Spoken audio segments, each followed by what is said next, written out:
Hi guys, I'm Jen Jones and this is Cookies, Cupcakes, and Cardio. Today I'm showing you how to make a ladybug cake based off the app game Best Fiends. The makers of Best Fiends asked me to partner with them for this video and I thought it would be adorable to make the fiend Bob into a cake complete with hidden ladybug spots inside the cake. If you haven't played the game yet, be prepared to be addicted and click the link below to download for free on the App Store or Google Play. So in the game, I'm on level 66, which is where Bob first appeared for me. Bob and his cute little fiend friends live in the world of Minutia, which has been taken over by these gross, slimy slugs. Joining their powers together, the best fiends try to make their way to Mount Boom to save their captured parents, fighting those slugs along the way. The characters tend to appear randomly in the game, so searching for Bob took me a while. There are 480 levels total, so I have a lot more playing ahead of me, but the good news is that if you're like me and playing on May 29th, Best Fiends is kicking off the summer by giving away a free gift that day. So let's get the tutorial started so I can get back to playing. To make the cake, we're going to be using a prepared cake batter, which has been colored red. Now, this is my vanilla cake mix, and you can use it or like a homemade one, or you can use a box mix. I'll put a link to the description in the description box for the actual recipe. Now, I also have a dyed black cake. You could use chocolate cake or vanilla like I did again. And again, this is an 8-inch round one that we need.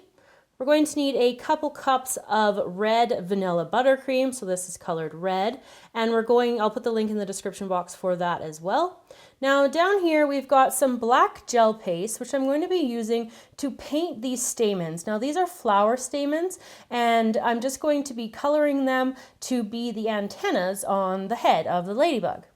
Now we're also going to need a couple different colors of fondant. We're going to be using red to cover the body. We've got some black for some features and some like the legs and the polka dot stuff. And we're also going to need some green and some white. So we're going to work on using the inside of the cake first and creating the surprise inside. So in each of my pans, I have 1 cup of batter that I've spread thinly, and these are 8-inch round pans. So now to my black cake here, I'm just going to take a sharp knife and cutting about to the middle, I'm going to cut out like a little wedge here, about like that. And then I'm going to take it out here. And using a cutter, it's about a 1-inch cutter, 1.5 inch, I'm going to cut 2 different pieces. I'm going to cut one in the inside here. That's going to be the smaller cake. That's going to make a smaller ring. And then on the outside, I'm cutting the second one here, like this, all the way down. And then I'm just going to pop it back out. So this is the larger one. So I'm going to take the larger circle here, and I'm just going to place it into the cake pan like that. And then the smaller one I'm going to place into the other cake pan, and I'm going to put it near the center, closer to the center. We go back to the black cake, cut out another wedge, and repeat the process. So we go all the way around each of the cakes, and we're going to end up with 2 black rings. So you just put your second piece in there again, cut out another large one. There we go. And then put that into the pan. Just like that, and we keep going around until the 2 rings are completed. So when I've got them all completed, I will be back to show you the next step. So I've got the 2 black rings completed, and we're going to be using the big one on the bottom, and then the smaller one will be the one that goes on the top. So I've got some of my cake batter in a piping bag, and that's just for ease of filling around the outside. The key to baking, like double baking a cake like this, is to make sure that all of the cake that's already been baked, so in this case, the black cake, we need to make sure that it's covered entirely with new cake batter.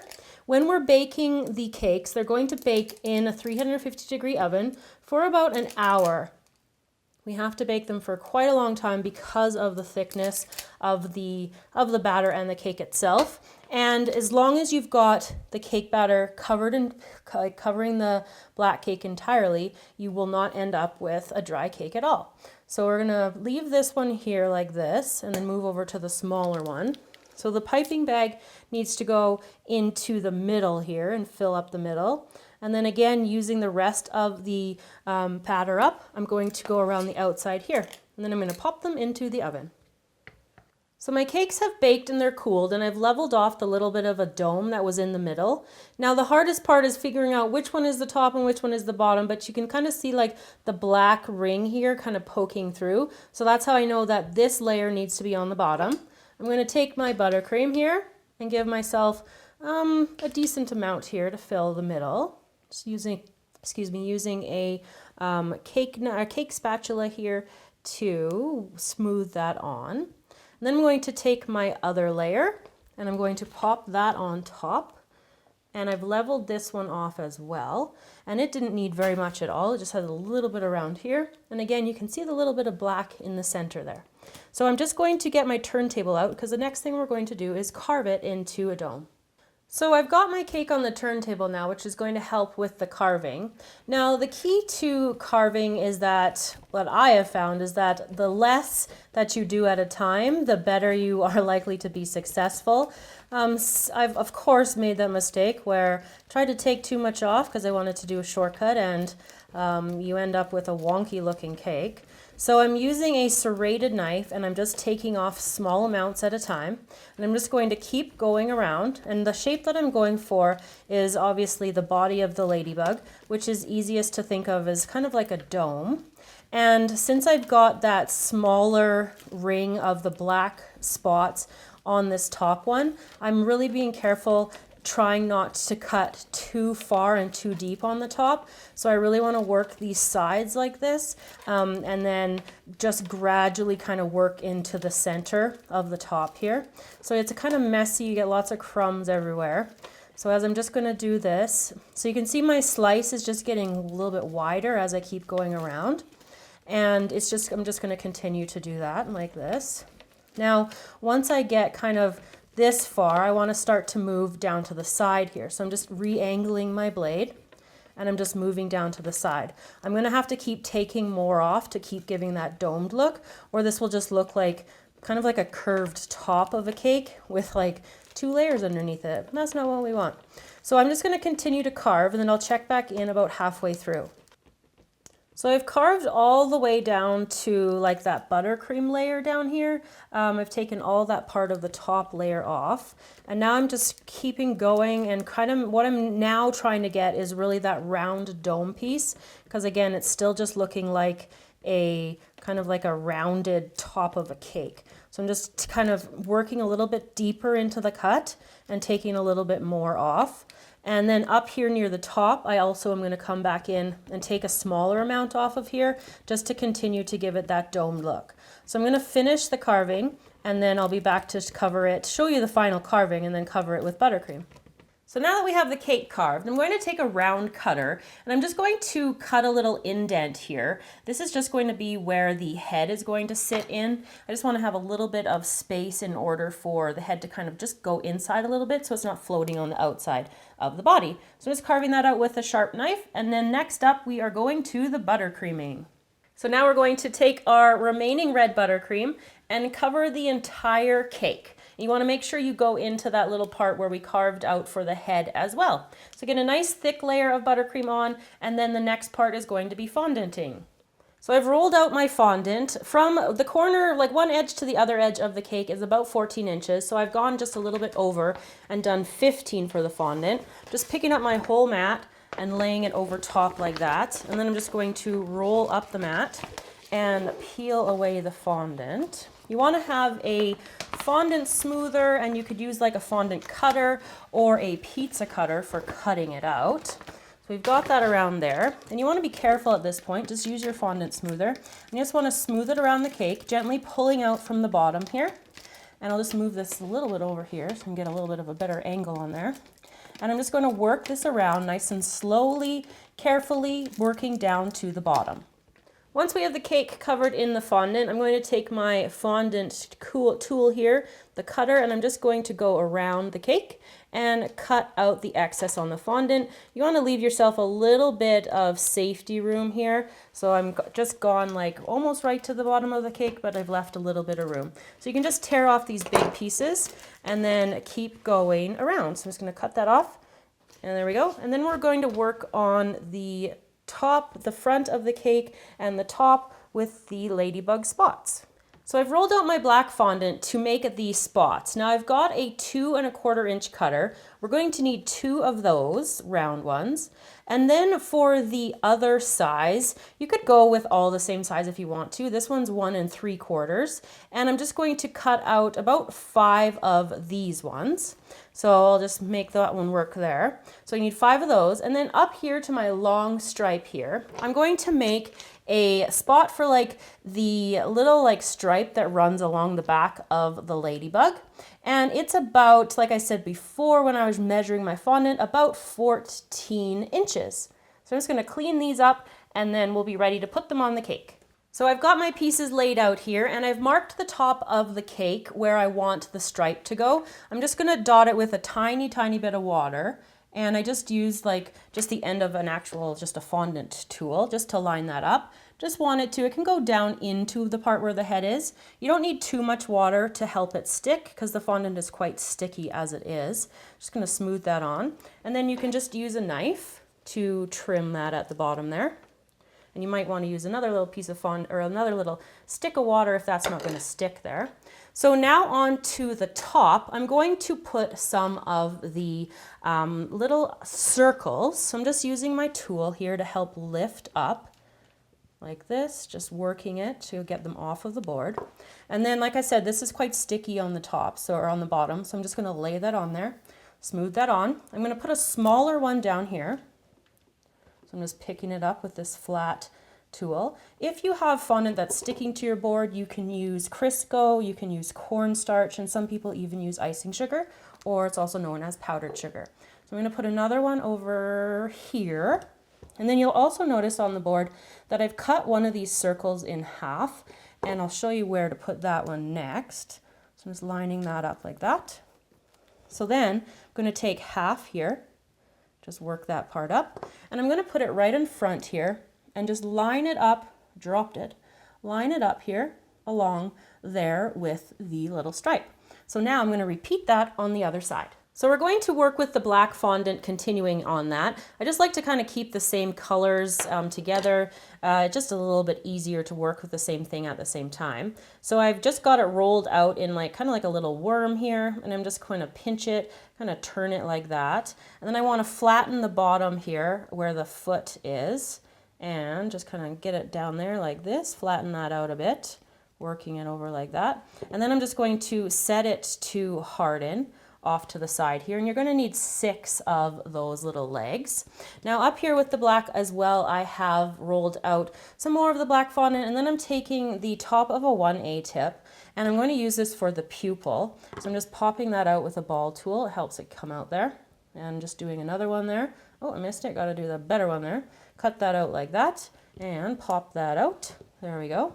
Now, the last thing we're going to do here, and I just have the stamens back here, and I'm going to take my black piping gel, and I'm going to cover the entire stamen in the black piping gel. Make sure you cover everything so there's nothing left that's white. So I've switched to the white fondant, and we're going to cut out the eyeballs here. So I'm back to that small cutter. It's the same one I used to cut out the cake parts for the surprise on the inside. So I'm cutting out 2 of the eyes here. And then I'm going to take some of, or that black piece that we cut out previously, and I'm going to put it on top here. Take the pupil, put it on top there like that, and then the other one here, and put it on top up there. And then I'm going to cut out for like the little highlighted bit. I'm going to use the top of a number 5 tip, and I'm just going to cut out that little tiny little bit and then use a fondant tool to pop it out. There we go. And then I'm using the back of a tool just to kind of pick it up. I need a little bit of water to get it, like that. And then get a little water in there and then put it on. It's super finicky. Okay, so you obviously don't want to be there. So let's flip you over.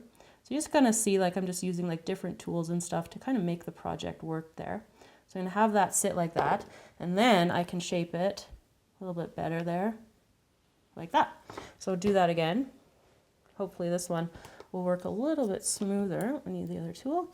Poke that out the bottom there, and then tiny bit of water, and pop that on top here. See if you work. Nope. And put it up there. And then just put it onto the black pupil there.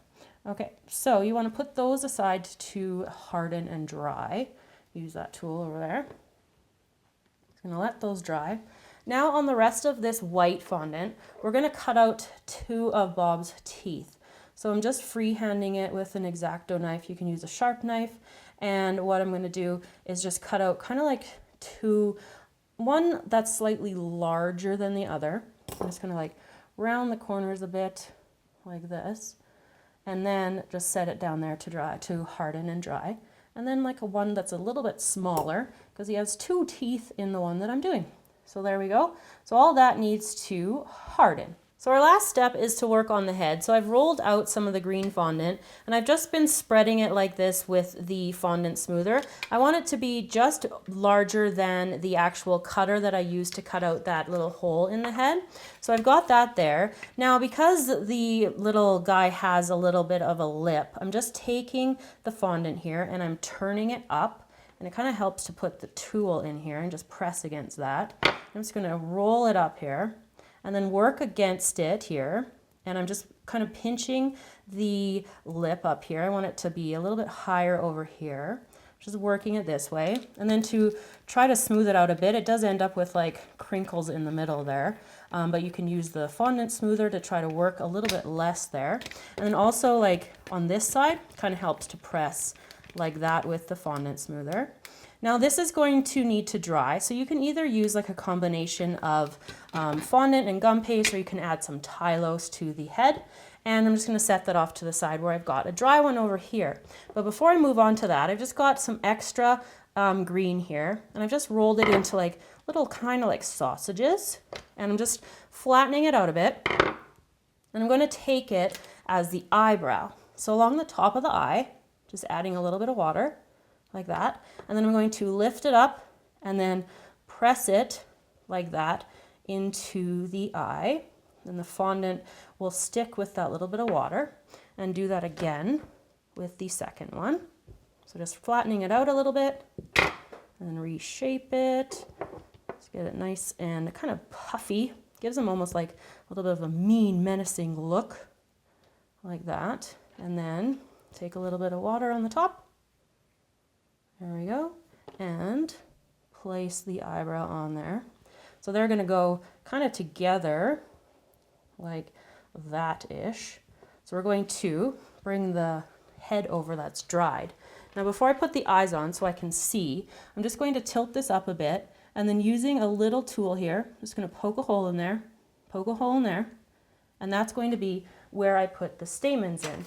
So I'm just going to use my tweezers to put the stamens in for the antennas. Just push that down into there, and do that again for the other one. Here we go, into there. And then because there's like a little bit of wire in there, they can go however you want them to. Now I'm going to take a little bit of water on the back of the eye. You don't need too much. And then just set the eye here on the top there, like that. And repeat that with the other one. We'll put it on here like that. And then the last thing we need to do is put the teeth on. So what we're going to do is do the teeth next. For the teeth, I'm just going to take them and then just dip them very slightly in the end there. I don't want too much water. And then I'm just going to press it into kind of like the bottom jawline there, and just leave that like that, leave that to dry. And do that again with the bigger one. So next up, we have to put the head on and then the feet. So our last step is to take the head. You can put water on the back if you want to, or if you're going to be transporting the cake, you might want to just make sure that you put the head on very last, maybe when you arrive at your venue, or you could use toothpicks or spaghetti to also stick it in place. Now for the legs, I'm going to put a little dab of water on the ends there, just to have these ones stick into place. And I'm just going to press them into the side of the cake all the way around. So I'm going to cut one open, and I'm going to show you guys the finished product up next. So there you go, everybody, how to make Bob from Best Fiends. I have cut Bob open, sorry Bob, and you can see the Ladybug surprise inside hiding in here. Thanks so much for Best Fiends for sponsoring this video, and remember to check out Best Fiends on the App Store or Google Play. I hope you guys enjoyed this tutorial today. Thanks so much for watching, and see you next time.